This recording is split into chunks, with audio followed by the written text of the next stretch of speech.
I'm wondering, Taoiseach, if there was any discussion at your meetings with the religious leaders on the issue of the quality of the sex education in the schools. As you're aware, the vast majority of primary schools are controlled and owned by religious institutions. Roughly half of the secondary schools directly so controlled, and then a Catholic ethos, it would seem to me, at least in many of the community schools, the ETB schools.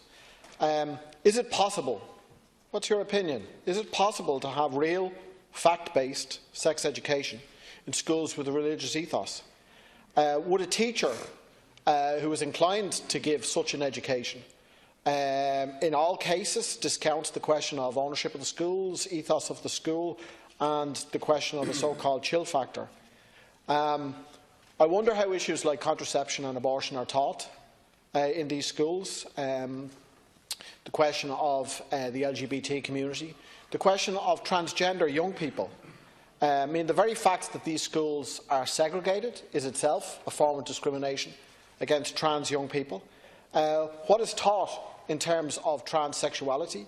What policies do these schools show flexibility on uniform policy for these trans school children? So, in conclusion, Taoiseach, I wonder if perhaps the next time you meet the religious leaders as to whether it might be time to say that it is time to separate church and state in the realm of education for many reasons, not least of which would be the provision of a thorough, modern, fact-based education, including sex education, for the children of the nation. Thank you, Deputy. There were discussions on school patronage, but most of that will be followed up bilaterally between the congregations and the churches and the Department of Education and Skills.